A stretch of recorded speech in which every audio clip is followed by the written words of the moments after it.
Hello friends, voice of tech ఛానల్కి స్వాగతం. ఈ వీడియోలో మనం సామ్సంగ్ ఫోన్స్ కి సంబంధించి ఒక మంచి అప్డేట్ గురించి తెలుసుకోబోతున్నాం. చాలా మంచి ఫీచర్స్ యాడ్ అయ్యాయి. ఆ డీటెయిల్స్ అన్ని కూడా మీకు తెలిస్తే వీడియో పూర్తిగా చూడండి. అందరికీ విషయం తెలిసాలి. వీడియో లైక్ అండ్ షేర్ చేయడం మాత్రం మర్చిపోదు. అలాగే మీరు స్క్రీన్ పై చూస్తున్నారు మా టెలిగ్రామ్ గ్రూప్. ఇక్కడ నేను అమెజాన్ గిఫ్ట్ కార్డ్స్ సంబంధించి మంచి క్యాష్ బ్యాక్స్ వచ్చే ఒక లింక్ పెట్టడం జరిగింది. మీరు ఏమైనా గిఫ్ట్ కార్డ్స్ పర్చేస్ చేస్తున్నట్టయితే ఈ లింక్ ద్వారా వెళ్ళండి. అక్కడ మీకు చాలా కూపన్స్ కనిపిస్తాయి. అవి కలెక్ట్ చేసుకుని మీరు ఎంతో కొంత క్యాష్ బ్యాక్ పొందొచ్చు. ఒకవేళ మీరు టెలిగ్రామ్ గ్రూప్ లో జాయిన్ కాలేనుకుంటే వాట్సాప్ గ్రూప్స్ కూడా ఉన్నాయి. వాటికి సంబంధించిన లింక్స్ అన్ని కూడా డిస్క్రిప్షన్ అలా కామెంట్ సెక్షన్ కూడా పిన్ చేసి ఉంటాయి. ఇక నేను నా సామ్సంగ్ ఫోన్ లో మై ఫైల్స్ అప్లికేషన్ ఓపెన్ చేయడం జరిగింది. ఓపెన్ చేసిన తర్వాత ఇక్కడ 3 డాట్స్ దగ్గర ట్యాప్ చేస్తున్నాను. ట్యాప్ చేస్తే మీకు సెట్టింగ్స్ అని ఉంటుంది, అక్కడ ట్యాప్ చేయండి. ఇప్పుడు బాటం వరకు వెళ్ళినట్టయితే మై ఫైల్ ల్యాబ్స్ అని ఉంటుంది అనమాట. ఒకవేళ మీకు ఇది కనిపించినట్టయితే ఇది ఏ విధంగా వస్తుందో కూడా చెప్తాను. బట్ మీరు latest version my files application install చేసుకుంటే సరిపోతుంది. అలా ఇన్స్టాల్ చేసుకున్న తర్వాత ఈ మై ఫైల్స్ ల్యాబ్స్ కనుక మీరు యాక్టివేట్ చేసుకున్నట్టయితే మీకు కొత్త ఫీచర్స్ యాడ్ అయ్యే అవకాశం ఉంది. చూసారు కదా, ఈ విధంగా కొన్ని కొత్త ఫీచర్స్ అయితే యాడ్ అయ్యాయి. అయితే ఒక విషయం గుర్తుంచుకోండి, ఇవన్నీ కూడా బీటా వర్షన్ ఫీచర్స్ లాంటివి అనమాట. సో స్టేబుల్ గా వర్క్ కాకపోవచ్చు, చిన్న ప్రాబ్లమ్స్ కూడా వచ్చే అవకాశం ఉంది. సో అది గమనించి మీరు ఈ ఫీచర్స్ యాక్టివేట్ చేసుకోవడం మంచిది. ఇక్కడ మీరు గమనించినట్టయితే టాప్ లో మనకి పర్మనెంట్లీ డిలీట్ ఆప్షన్ ఉంది. ఒకవేళ మీరు ఎనేబుల్ చేసినట్టయితే ఏం జరుగుతుంది ఇప్పుడు చూద్దాం. నేను ఇక్కడ ఒక ఫోల్డర్ ని లాంగ్ ప్రెస్ చేస్తాను. మీరు ఫైల్ ని కూడా చేయొచ్చు. తర్వాత డిలీట్ దగ్గర ట్యాప్ చేసినట్టయితే ఈ విధంగా మూవ్ టు రీసైకిల్ బిన్ అని వస్తుంది. బట్ మీరు మై ల్యాబ్స్ లో ఉన్న పర్మనెంట్లీ డిలీట్ ఆప్షన్ కనుక యాక్టివేట్ చేసినట్టయితే మీకు అక్కడ మరొక ఆప్షన్ యాడ్ అవుతుంది. ఇప్పుడు నేను మరొక ఫోల్డర్ సెలెక్ట్ చేస్తాను. ఇప్పుడు డిలీట్ దగ్గర ట్యాప్ చేస్తే పర్మనెంట్లీ డిలీట్ అని కూడా కనిపిస్తుంది. సో ఇక్కడ ట్యాప్ చేసిన డిలీట్ చేసినట్టయితే అది రీసైకిల్ బిన్ కి వెళ్లకుండా టోటల్ గా డిలీట్ అయిపోతుంది అనమాట.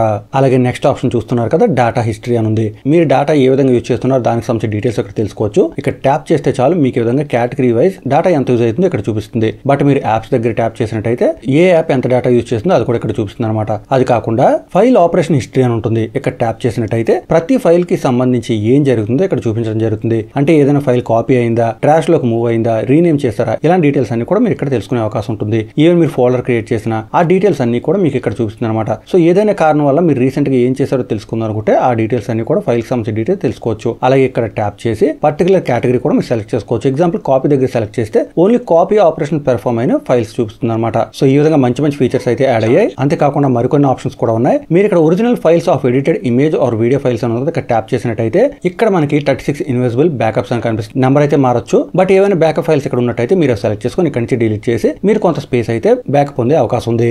ఇక ఫైనల్ గా రీఆర్గనైజ్ ఫోల్డర్స్ అని ఉంది. ఇది కనుక మీరు ఆన్ చేసినట్టయితే ఏదైనా ఫోల్డర్ లో 100 కన్నా ఎక్కువ ఫైల్స్ ఉన్నట్టయితే దాన్ని రీఆర్గనైజ్ చేయడం జరుగుతుంది. సో నెక్స్ట్ టైం మీరు ఫైల్స్ ఏమైనా ఫైండ్ చేసేటప్పుడు కొంచెం ఈజీగా ఫైండ్ చేసుకునే అవకాశం ఉంటుంది. సో ఈ విధంగా ఫీచర్స్ అనేవి ఉన్నాయి. ఒకవేళ మీకు గనక ఈ మై ఫైల్స్ ల్యాబ్స్ కనిపించినట్టయితే ఇక్కడ అబౌట్ మై ఫైల్స్ అని ఉంది కదా, అక్కడ ట్యాప్ చేయండి. ట్యాప్ చేసి ఇక్కడ మై ఫైల్స్ అని ఉంది కదా, ఇక్కడ మల్టిపుల్ టైమ్స్ ట్యాప్ చేసినట్టయితే మీకు ఈ ఫీచర్ ఎనేబుల్ అయ్యే అవకాశం ఉందన్నమాట. బట్ ఇది చేసే ముందు మీరు మై ఫైల్స్ అప్లికేషన్ ని లేటెస్ట్ వర్షన్ కి అప్డేట్ చేసుకుంటే సరిపోతుంది. దీనికోసం మీరు మై ఫైల్స్ ఓపెన్ చేసి 3 డాట్స్ దగ్గర ట్యాప్ చేసి సెట్టింగ్స్ లోకి వెళ్తే మీకు ఏమైనా అప్డేట్ వచ్చినట్టయితే ఇక్కడ చూపిస్తుంది. స్ట్రైట్ అప్డేట్ చేయొచ్చు. లేదా మీరు సామ్సంగ్ స్టోర్ ఉంటుంది కదా, అక్కడి నుంచి కూడా అప్డేట్ చేసుకునే అవకాశం ఉంటుంది. డీటెయిల్స్ మీకు అర్థమయ్యాయి అనుకుంటున్నాను. ఏమైనా డౌట్స్ ఉంటే మాత్రం కామెంట్ చేయండి. అందరికీ వీడియో చేయాలి, అందరూ ఈ ఫీచర్స్ ఉపయోగించుకునే వీడియో లైక్ అండ్ షేర్ చేయడం మాత్రం మర్చిపోవద్దు. మరొక అప్డేట్ మళ్ళీ కలుసుకుందాం. అంతవరకు సెలవు. Thanks a lot. Thanks for watching.